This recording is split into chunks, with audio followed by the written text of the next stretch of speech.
को जीवन मिला है, हम जिंदा हैं।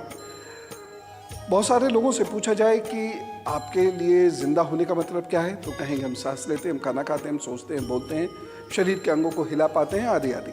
और सभी लोग ये जानते हैं कि जो आज जिंदा हैं कल को वो जिंदा नहीं रहेंगे।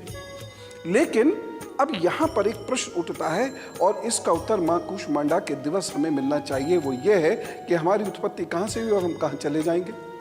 आज मैं इसका रहस्य आपको समझाता हूँ। अनेक शास्त्र ऐसे हैं जो मनुष्य के होने का और जब मनुष्य नहीं रहेगा उसका खुलासा करते हैं। ये रहस्य केवल उन लोगों के लिए रहस्य है जिन लोगों ने कभी कोई योग नहीं किया, या उन लोगों के लिए रहस्य है जिन्होंने वो शास्त्र नहीं पढ़े हैं, उनको समझने का प्रयत्न नहीं किया है, ऊर्जा को समझने का प्रयत्न नहीं किया है, जीवात्मा को समझने का प्रयत्न नहीं किया। लेकिन ये रहस्य इतना गहरा रहस्य भी नहीं है जितना ये सामान्यतः सोचा जाता है।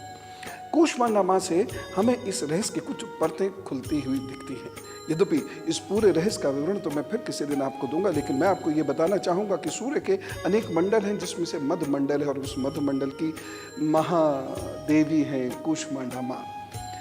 इसमें ही सूर्य की ही नहीं पूरे ब्रह्मांड की ऊर्जा का संचयन होता है। पृथ्वी की उत्पत्ति यहीं से हुई है।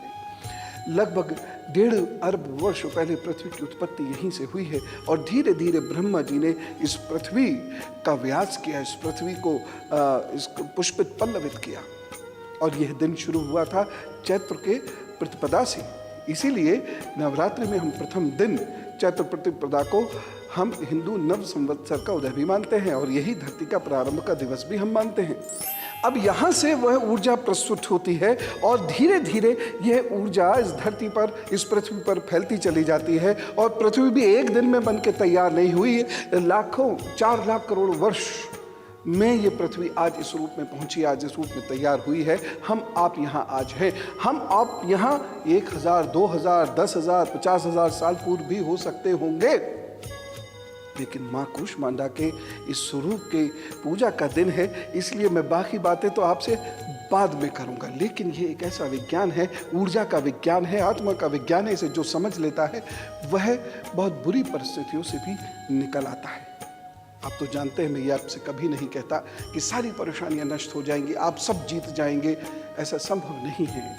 काल सदा मनुष्य के आगे चलता है, लेकिन मनुष्य अपने आप को एक बहुत बड़े रूप में परिवर्तित कर सकता है, साधारण से विलक्षण बन सकता है, यदि माँ कूष्मांडा का ये रहस्य समझ ले। और वह उपाय जो मैं गुरु मंत्र में बताऊंगा, साल में कभी कभार कर लिया करें। अब सबसे पहले आप यह जानिए कि माँ कूष्मांडा जी का ध्यान कैसे होगा। फिर यह जानिएगा कि माँ कूष्मांडा का मंत्र कौन सा है। उसके बाद फिर हम ये आपको बताएंगे कि क्या आपको दान करना है। लेकिन पहले मेष, वृषभ, मिथुन और कर्क राशि का हाल जाने। मेष राशि, ये दिन आपके लिए थोड़ा ध्यान से चलने का है। यद्यपि धन आने की कोई चिंता नहीं, आपकी वाणी से लोग प्रभावित भी होंगे, प्रतिष्ठा की भी कोई समस्या नहीं, परंतु एकाग्रता की कमी रहेगी। और दूसरी चीज, जहां प्रेम होगा वहाँ तकरार इस दिन हो सकती है, इसलिए बहुत ध्यान दें। विद्यार्थी वर्ग इस दिन बहुत ध्यान दें, बहुत मेहनत करके पढ़ना होगा। और वे सभी लोग जो इस दिन किसी खास व्यक्ति से मिलने जा रहे हैं, या फिर कोई इंटरव्यू देने जा रहे हैं, कोई एग्जाम देने जा रहे हैं, उन्हें कुछ उपाय अवश्य करने होंगे। लेकिन पहले सावधानी जान लीजिए, इस दिन आपको अपने स्वास्थ्य के प्रति बहुत ध्यान रखना होगा। और साथ ही साथ बड़बोलेपन की वजह से कहीं आप कोई गलत प्रॉमिस ना कर दें, उसकी वजह से आपको कुछ परेशानी हो सकती है। अब मैं आपको बताता हूँ उपाय।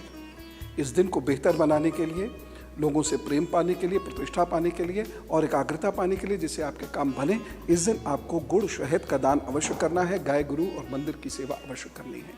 बस ये उपाय कर लीजिएगा, होने चाहता अच्छा होगा। वृषभ राशि, ये दिन बहुत अच्छा नहीं कहा जा सकता रिश्तों के मामले में। बाकी कुल मिला के दिन अच्छा है, उत्साह है, नई सोच है। इस दिन आपके चेहरे पे नई रंगत भी रहेगी, परंतु रिश्ते आपको मायूस कर सकते हैं। पढ़ाई लिखाई के लिए यह दिन अच्छा है। हाँ, सोच आपकी कभी कभी नकारात्मक या अहंकार से भर के कुछ गलत डिसीजन दिलवा सकती है। एक चीज़ मैं और आपसे यहाँ कहना चाहूँगा, वृषभ राशि के जो भी लोग हैं, इस दिन मित्रों के साथ बहुत सोच समझ के व्यवहार कीजिएगा, नहीं तो परेशानी हो सकती है। सावधानी, इस दिन एक खास चीज़ से आपको बहुत ज़्यादा सावधान रहना होगा, और वह है भाषा। भाषा के गलत प्रयोग से नुकसान हो सकता है। जो लोग वाहन तेज चलाते हैं वो तो बहुत ध्यान से ही वाहन चलाएं, नहीं तो इस दिन दुर्घटना के संकेत भी मिल रहे हैं। उपाय, दिन को बेहतर बनाने के लिए ओम नमः शिवाय का अभी जप कीजिए 21 बार बैठ के, उसके बाद काम पर जुटिए तो वो सब ठीक करेंगे। मिथुन राशि, बहुत ध्यान से चलिएगा क्योंकि इस दिन शत्रु बहुत प्रबल है और आपका नुकसान कर सकते हैं, अहित कर सकते हैं। इसके साथ ही साथ रोगों का भय है। यदि आप सही से अपनी दवाई या परहेज नहीं करेंगे तो आपका कोई पुराना रोग इस दिन उखड़ सकता है, तो ध्यान से चलें। सावधानी, इस दिन यात्रा करने के हो सकता है बहुत लाभ आपको ना मिले, और साथ ही साथ जब आप यात्रा करें तो अपने जान माल का भी बहुत ज़्यादा ख्याल रखिएगा, अलर्ट कर रखिएगा अपने आप को। लेकिन उपाय है, उपाय से सब ठीक करेंगे प्रभु।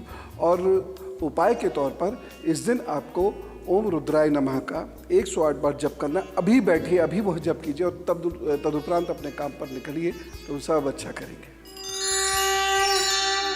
कर्क राशि, यह दिन आपके लिए अच्छा है, बहुत अच्छे विचार हैं, मन इस दिन प्रबल है, मजबूत है और आप विजय के लिए आतुर हैं और विजय आपको ईश्वर कृपा से जरूर प्राप्त भी होगी। सावधानी लेकिन एक रखनी होगी आपको अपने स्वास्थ्य के बारे में, और कुछ दुश्मन आपको परेशान कर सकते हैं, अलर्ट रहिएगा। उपाय क्या करना है, दिन को बेहतर बनाने के लिए ऐं ह्रीं क्लीं नमश्चंदिकाय का आप 108 बार अभी जप कीजिए या अर्गला स्त्रोत का पाठ कीजिए और अपने काम पर जुटिए, माँ सब मैनेज करें।